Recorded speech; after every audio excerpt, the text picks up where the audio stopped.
Hello and welcome to the launch of the WPP BAV Best Countries 2023-4 study. My name is David Roth and I'm the CEO of the store WPP and chairman of BAV. This year's study is our most comprehensive yet. I'm in our studio in London, but throughout this broadcast we'll be travelling around the world virtually to hear from WPP experts and to analyse the movements we see in this year's study. The Best Countries study is now in its 8th year, and I'll be reflecting with my guests on the challenges that the world and business face, and how countries are seen in this complex and fast-changing world.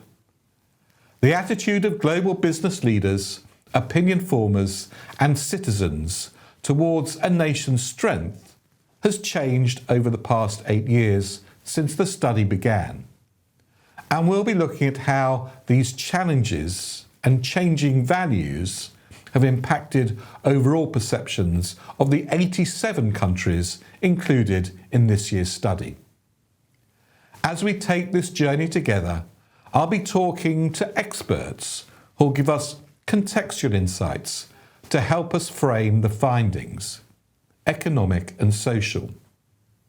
But you can also hear more from our experts, as well as find out more about the study and explore the data in our WPP BAV Best Countries Metaverse Experience at this link. The next hour promises to be informative, challenging and stimulating. So, let's get started.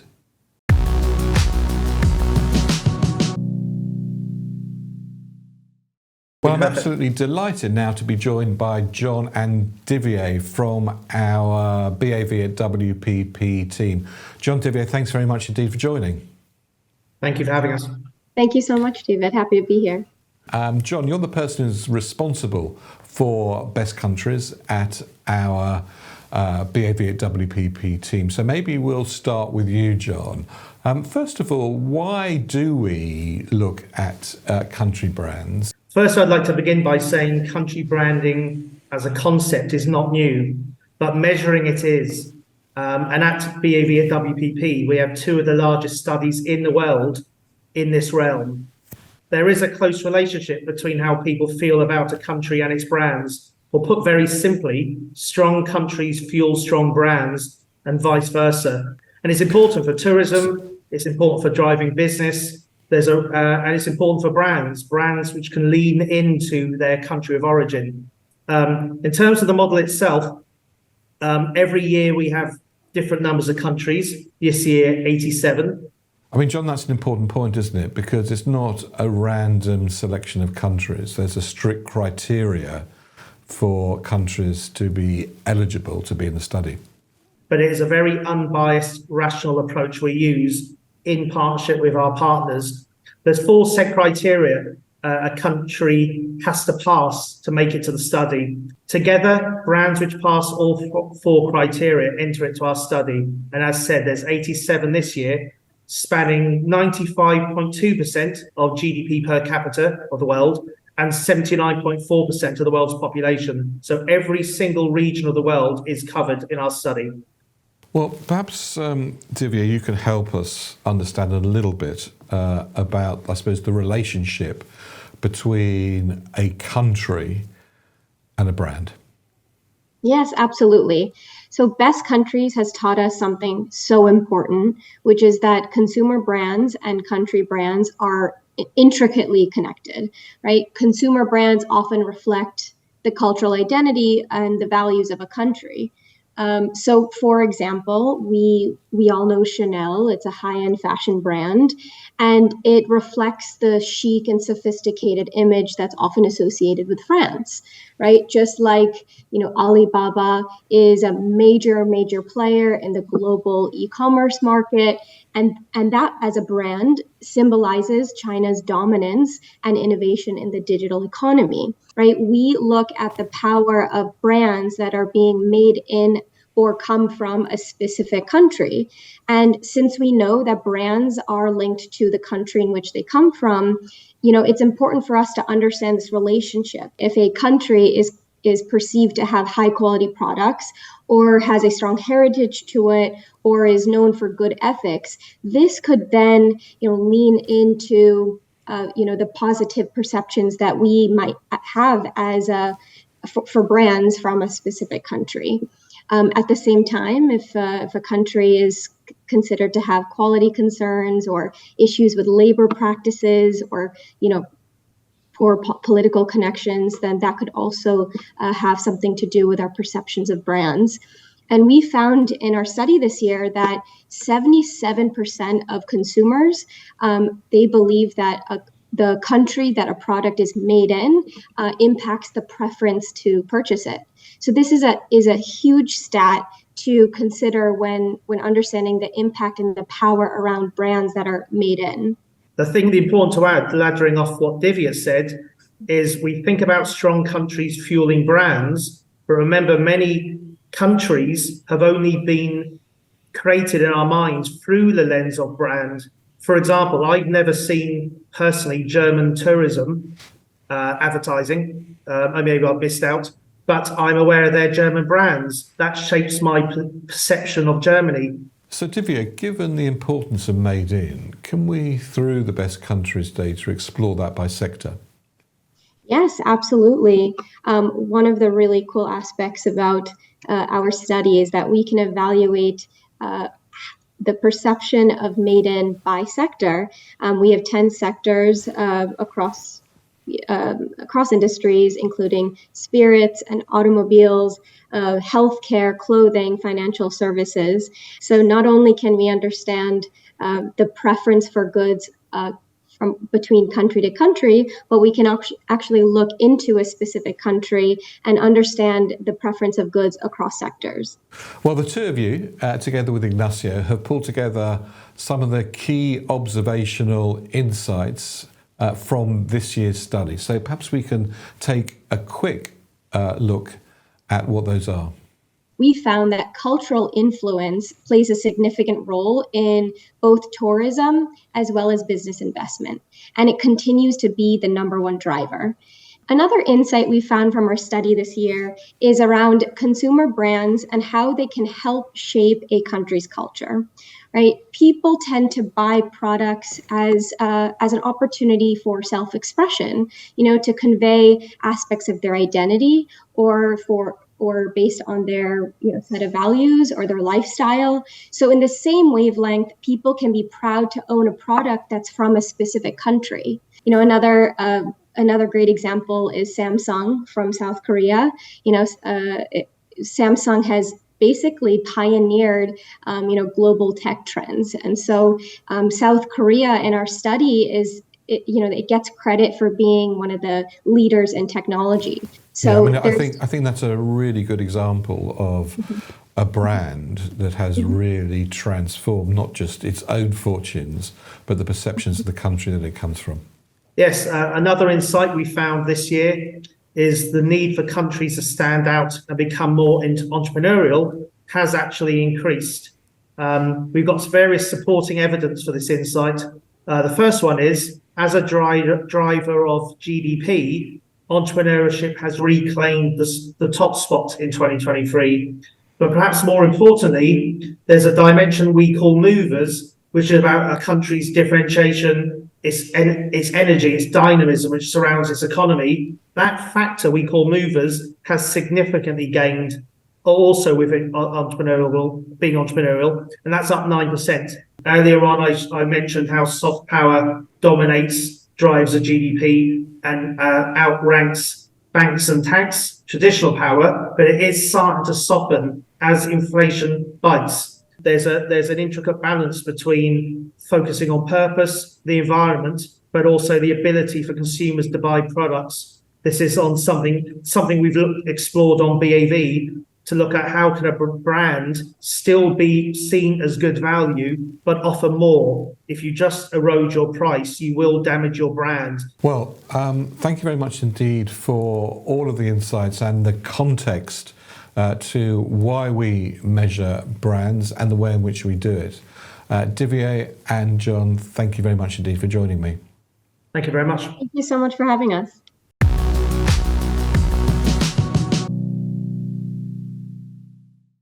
Hi there. I wanted to talk about Brand America today, and how seems thing very divided and polarized, but maybe we're not as divided as we think. And I was curious about exploring that with our great data from the Best Country Study with U.S. News and World Report and Wharton School of Business that we work on each year. So we explored this topic to see if in fact America was becoming more divided. And I think that we've always liked to take sides. In the 70s, it was disco or rock. It's fraternities and sororities against each other. It's, everybody chooses a team. It's Red Sox versus Yankees. It's political affiliation. I think we thrive on taking a side and competing and debating, and that's okay. But has it become more extreme? I looked at brand asset valuator data, and from a BAV study, we look at media brands, and I was curious about how have media brands changed, because they are influencing how we think and talk and behave, and fake news and real news and all those things. And if you look at Republicans 10 years ago, how they saw media, you saw that Fox News was a trusted source 10 years ago, and a decade later, it's still a trusted source among Republicans. CNN was fairly trusted 10 years ago, but today the Republicans don't trust CNN at all. And if you flip that and you look at Democrats, they trusted Fox News a decade ago, not today. At the same time, CNN has grown in trust. So we can see that the media is polarizing, becoming more polarized, and maybe we're only leaning more into that desperate media and we only see one side of the story. But we definitely see that the media is becoming more fragmented in terms of left versus right consumers. Looking at best countries data, we could also look at how we're seen around the world. Are we polarized globally? Do we see ourselves consistently in the US even? So just did a little digging there to see what we found. And again, my hunch would be that we are becoming more polarized, like the media brand says, but let's check it out. So I looked at personality and values and traits that people around the world and in the US rate as important and part of our country. Diversity, climate change, topics and values and emotions and so on, to look at how people are and are we similar or different from one another, and how are we seen globally. So first, just looking at Brand USA globally, are we consistently strong, or do some people love us and some people hate us, or so that's the kind of thing I looked at here. And you can look at which countries are consistently strong, but maybe inconsistent. And probably not a big surprise, but globally, when we ask people to rate Brand USA, it is among the most consistently strong nations as how the rest of the world sees us. So perhaps we have a consistent view of who we are around the world today, so which was interesting. And then the other nations are more polarizing, as you could see, and not surprising as well. But what we are seen as consistently strong on, it has to do with economic influence, strong military, well-connected, strong brands, strong political influence, strong entrepreneurial, progressive mindset leaders, sure. Less so on those purposeful things about being conscientious, but we're definitely getting credit for being a powerhouse nation in a sense, consistently around the world. Looking at our self-perspective, how do we as Americans see each other? I looked at left-leaning versus right-leaning, and we do see about 50%, 49% to be exact, of the things we measure a nation on and values on of Americans are pretty consistent. We all believe in a strong military, committed to social justice, religious freedom. We see our nation as well-connected and influential. But we also see the other half, 51% differences between Democrats and Republicans, between left-leaning and right-leaning, who definitely have different perspectives of what our nation is about. So we are seeing a bit of a polarization in terms of how Americans see Brand USA, which was kind of interesting and probably not surprising. But I would say overall, we're consistently strong around the world. This is a global rating of Brand USA. And again, we said consistently strong.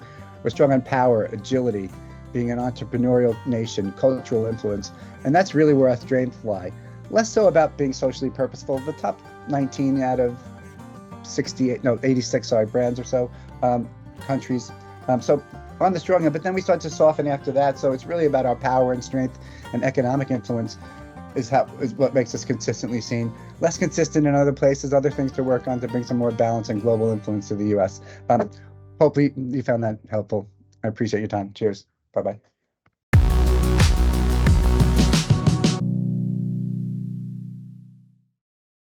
Well, now it's time to see the WPP BAV Best Countries 2023-4 Countdown.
Hello from Brazil.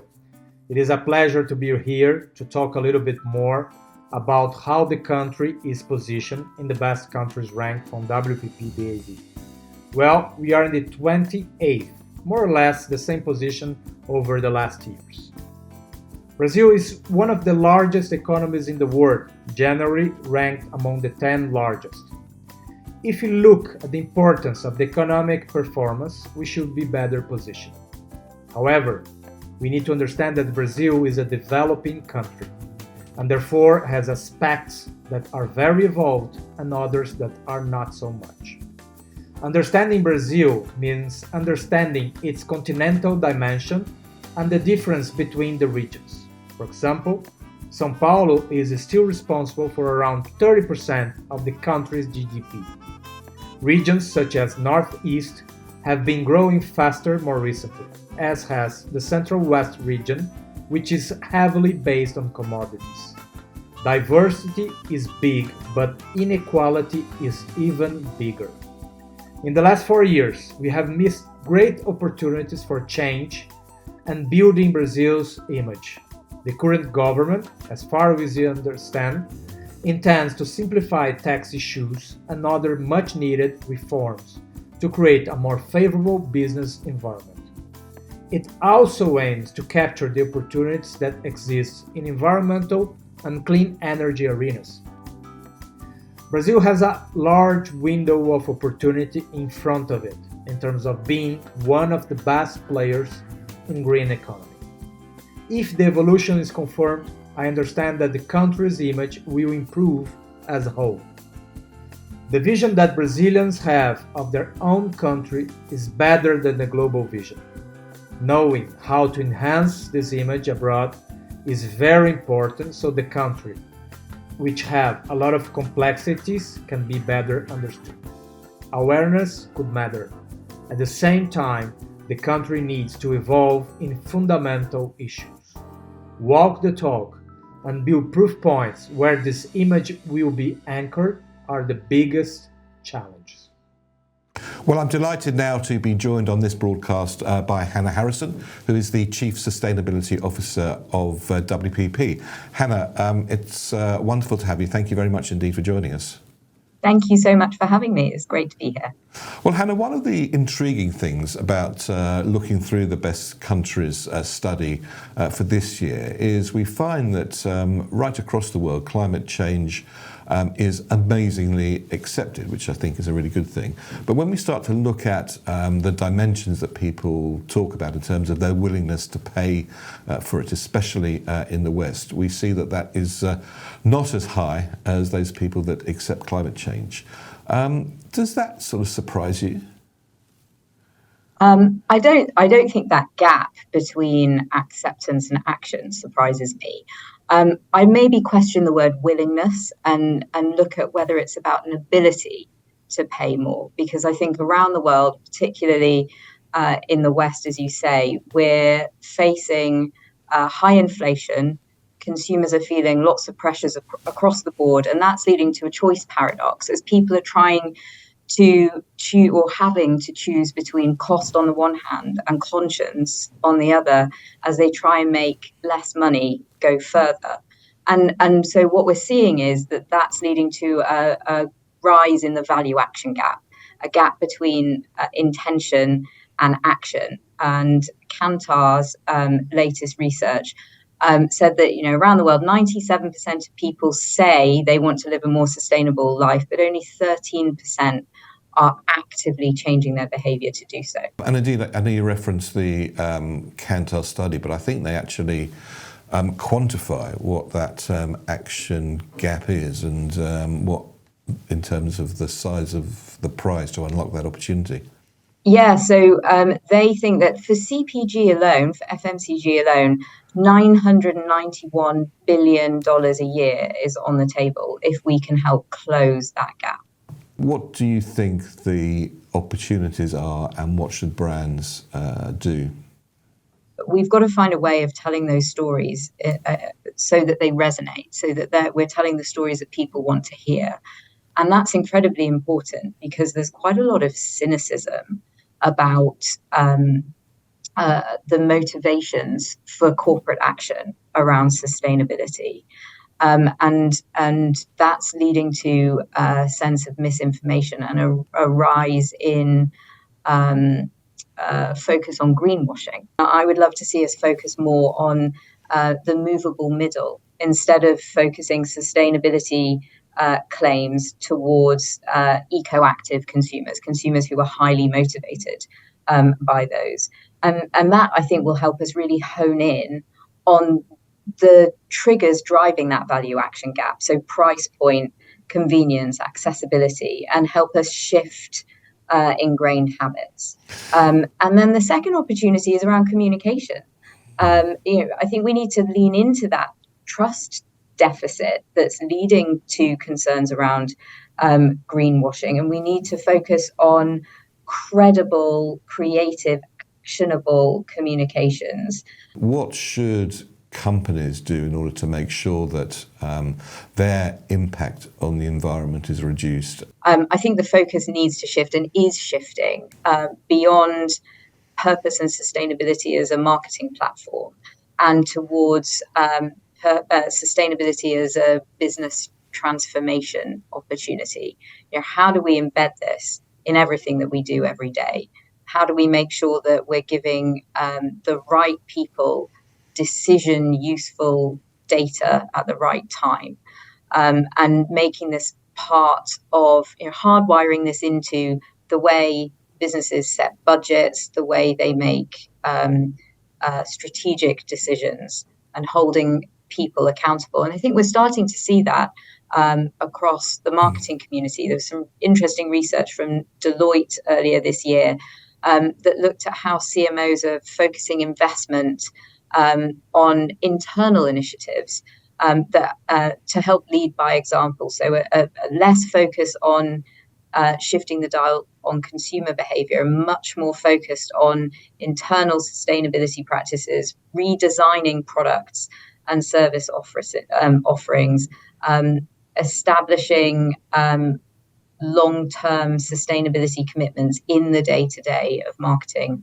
activity. And I think that's really positive. We're starting to see businesses walk the talk. And I do think actions speak much louder than words. Hannah Harrison, the Chief Sustainability Officer of WPP, thank you very much indeed for joining us. Thank you for having me.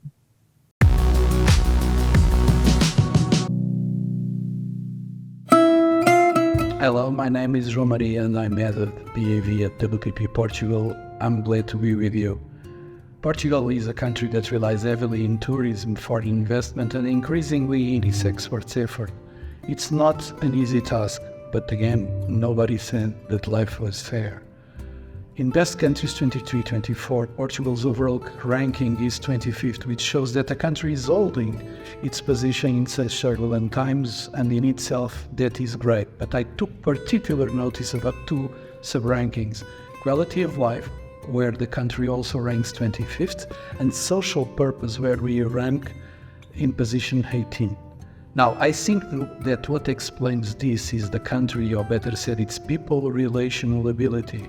Portugal is a country of relationships, and throughout times, this is the factor that sets it apart and gives it a disproportionate influence.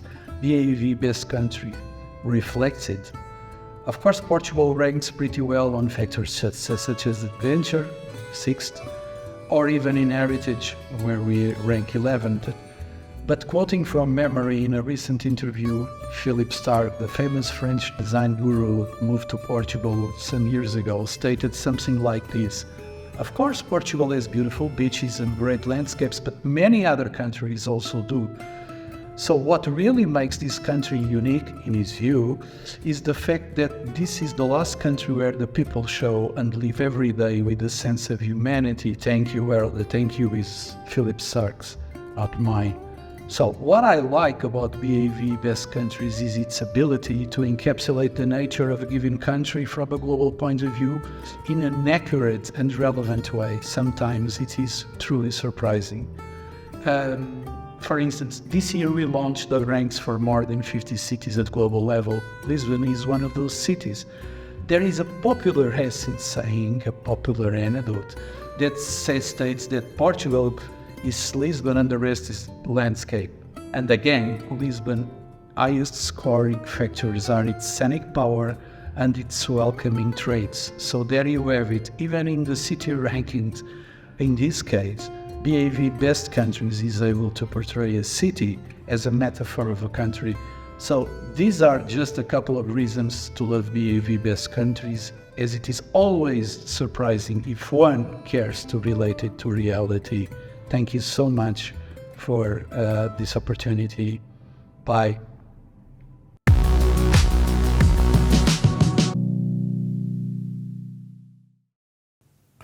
Well, I'm delighted to introduce our next guest, Hari Ramanathan, who is the CEO for South Asia, Southeast Asia and Japan for VMLY&R.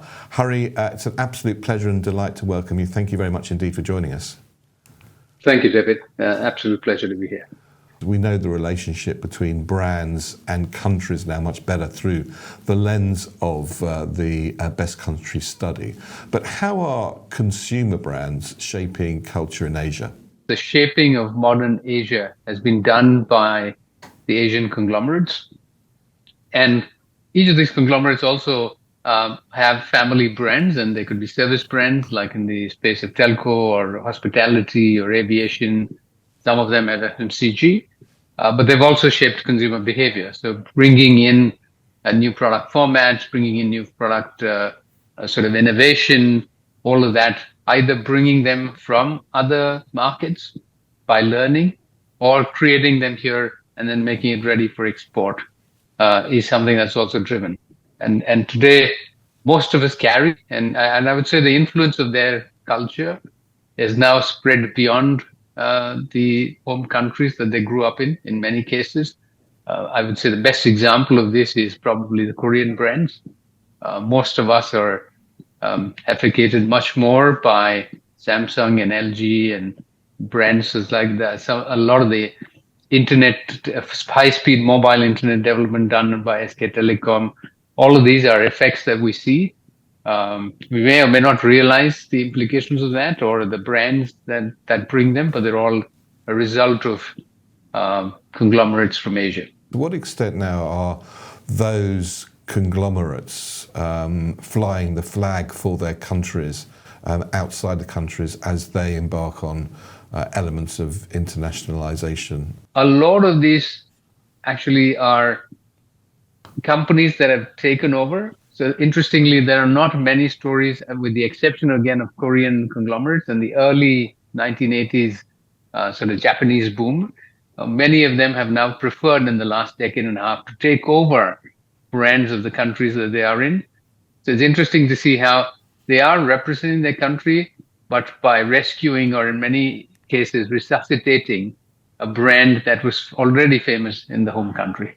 To what extent are those companies now looking at the way in which their brands can help redefine the way in which their country is seen? If you compare it to 3 decades ago, the perception of Asia as the early factory of the world, which is largely populated with non-technology savvy people, it was backward in more than one sense, particularly when it came to technology.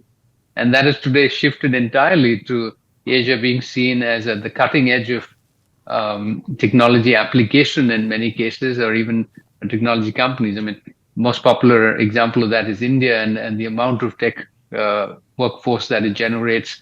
Philippines, for example, or even in places like Thailand, which is one of the first Asian countries to introduce 5G. China, of course, we don't have to say e-commerce, live commerce, all of this was invented in China. And behind all of this are these family companies. So they've the initiatives and the actions they've taken in order to develop their own business has resulted in Asia turning from being a very late laggard to actually an innovator. Are we beginning to see a much more sort of politically aligned Asia, maybe as a formidable political bloc in the world? I think the recent political conditions of polarization that sort of gripped the world, and increasingly also the geopolitical polarization between US and China, has reduced Asia acting as one, as both these powers try to influence and collect allies in Asia, therefore actually kind of splitting Asia more than uniting Asia. What advice would you give to people who maybe haven't had a great deal of contact with the best countries BAV data? What's the best way to approach it? What's the best way to use it? The mistake that many of us make, and I've made that in my early years too, is to look at it only when there's destination branding projects, which means when it's about countries. I think we underestimate the power of how much a country's brand perceptions can add to a brand. I think the second place where I've learned really to use this really well is when many of us deal with clients which have many of these best countries, the countries in the best country study as target markets. So how do you actually understand how that country is perceived and by itself as well as by its neighbors will actually help you create regional marketing strategies in order to say, how do you leverage what is strong about a particular culture, about a particular nation as a brand, and bring those qualities to the brand that you're bringing into it, whether you're exporting or importing into that market. Well, Hari, great advice as ever. Hari Ramanathan, the CEO for South Asia, Southeast Asia and Japan for VML Y&R. Thank you very much indeed for joining me. Thank you, David. A real pleasure. Thank you.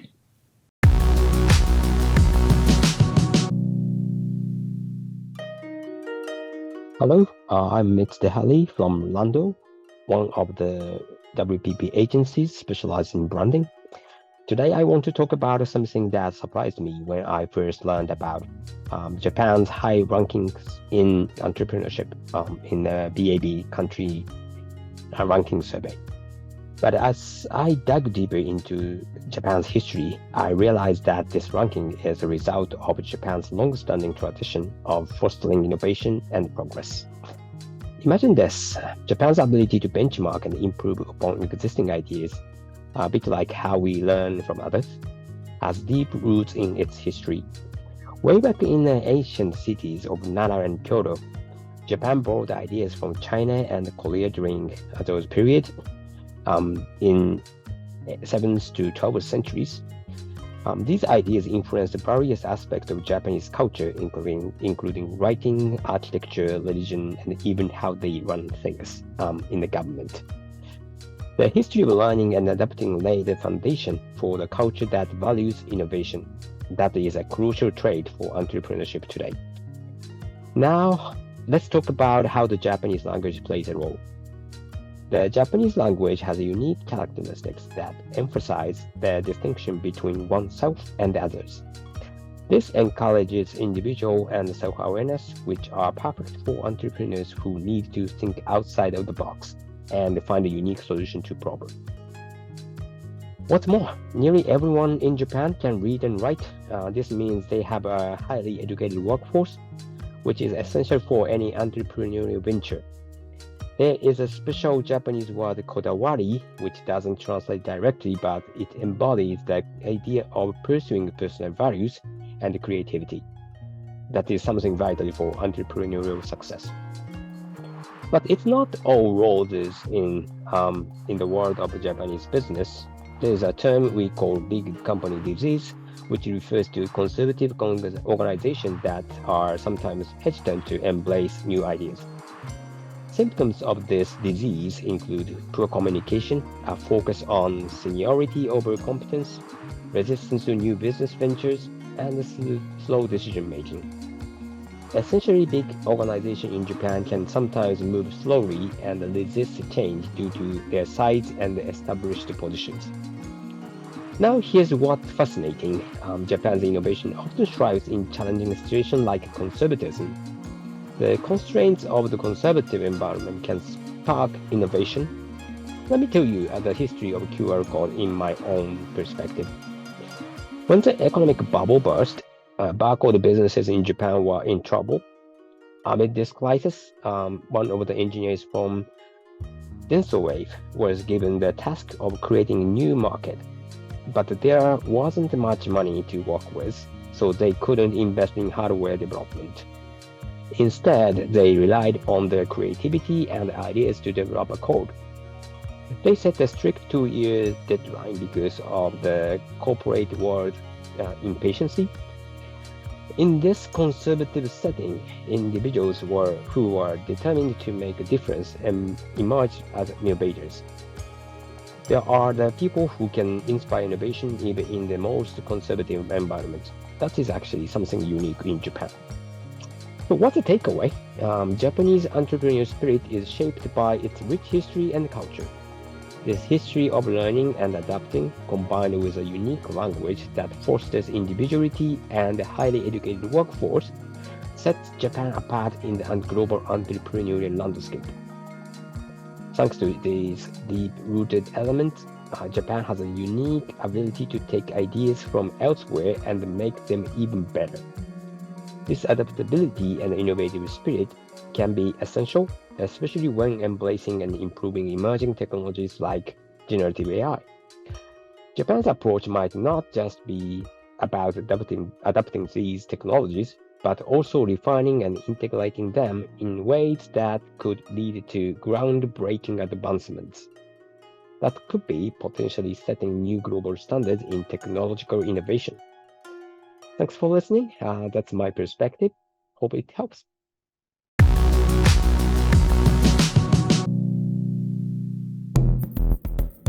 Findings from BAV Best Country. Middle Eastern countries have been on the rise since 2022 and have gained the most in our Best Countries study. Out of the top 10 countries that have gained the most in overall ranks since 2022, 4 out of the 10 are Middle Eastern, with Oman gaining most overall, plus 13, then Bahrain a plus 9, Qatar plus 3, and Saudi also a plus 3. One aspect where Middle Eastern countries shine the most is their increasing recognition being a mover. 4 out of 5 strongest countries can see up and coming and showing dynamism and uniqueness. It's a far cry from stereotypes that have plagued the region in the past. Some contextual highlights. To those paying attention to the region, this comes as no surprise, as the realization each country's unique long-term vision in recent years has empowered the countries in the Middle East to prove that they're more than just a group of homogeneous conservative royal states. For example, in recent years we've seen Qatar attempt to diversify away from oil to becoming a regional sports hub beyond just football. Saudi, historically one of the most conservative in the region, has opened to new social ideas, becoming one of the world's biggest investors in cultural tourism and gaming. With each country in the Middle East striving for their own ideal version of the future and more, in the coming years adapting to a one-size-fits-all approach to the region just won't cut it anymore. Brands will not only need to understand the unique trajectory of each market, but also address the country's distinct cultural nuances, societal, behavioural nuances that underpin their evolution. Whilst there are certain shared values, attitudes and beliefs across the Middle Eastern markets, for example collectivism, conservatism and a deep sense of pride for their cultural roots, the strongest brands in the Middle East are the ones that forgo the lowest common denominator approach and understand the nuances that make each market tick. It's those that understand music, humour, and what connects the people, the ones that can navigate the tensions and opportunities of bringing both old and new together, that will be successful.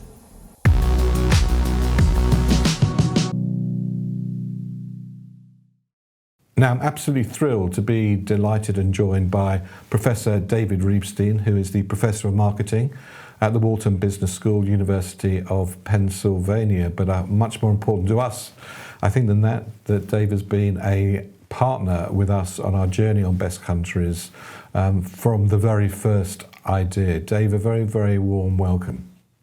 Well, thank you very much. Delighted to be with you this morning, and recognize that I've been with this the entire way.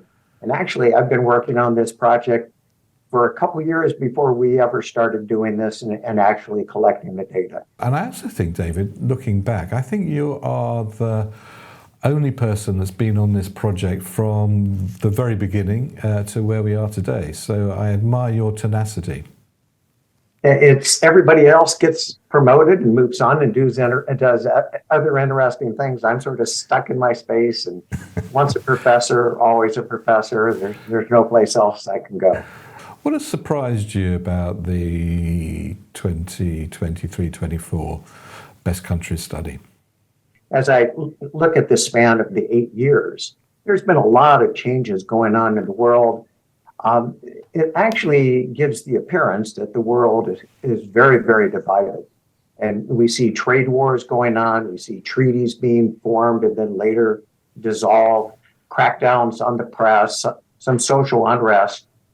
But what was interesting this year was actually seeing, while there are some areas of disagreement, there are also some areas where there's a lot of consensus and agreement. And what about things like social media, David? 86% of those within China think of social media as this is a positive thing, helps disseminate some information. In contrast, there are countries like Australia, Finland, France, and in particular Denmark, that actually view social media as something negative, that it's addictive for kids, that it could lead to some political turmoil. And so there are some differences and disagreement about how useful social media is. While we see disagreements, there are things that people agree on. Climate as a serious threat to the world, almost everybody agrees on that. The lowest of any country was 80% viewed climate as a major threat to the world, whereas Indonesia, 98% of the respondents we have from Indonesia, as they watch the floodwaters rise, view climate as a major, major threat to the world.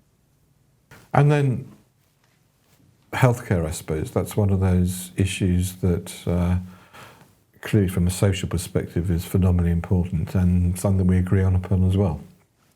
So it's not just the existence of healthcare, it's that should there be universal healthcare, that countries just guaranteeing healthcare for all of their citizens. Again, that's something that almost everybody agrees with. There's quite a global consensus on that. One of the things that I think is another area of agreement is generally there are common perceptions about countries. That's not universally the case. We can find some exceptions, but generally there's some agreement.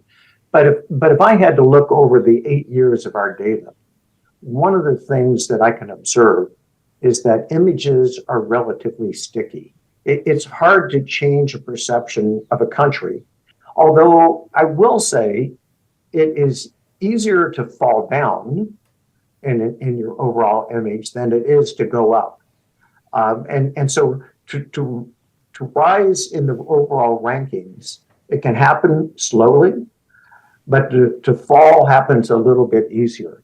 There's one other thing that I think is really interesting, which is I think there's this halo effect. That if I think a country's strong on one dimension, I generalize it to other dimensions. But how do you think best countries can be used in order to help and understand and course correct, maybe reposition brands? The perceptions of the countries are directly related to the GDP of a country. And so countries could look at how we could change what it is that we're doing. And our rankings are totally based on the perceptions as they relate to the GDP of a country. And to what extent are brands both, in a sense, a victim and benefit from the way in which the countries are seen from where those brands originate?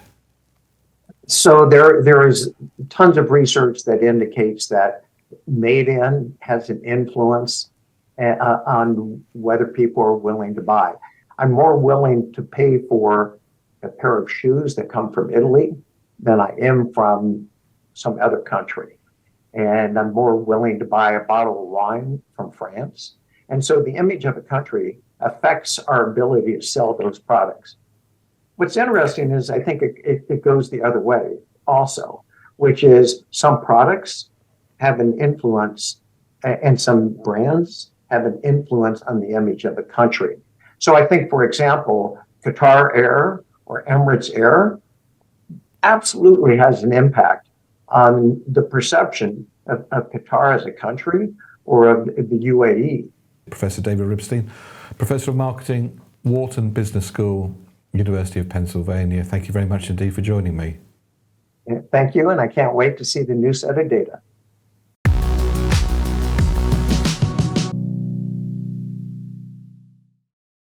Well, I'm afraid that's it for our whirlwind tour around the world and the world of the WPP BAV Best Countries study.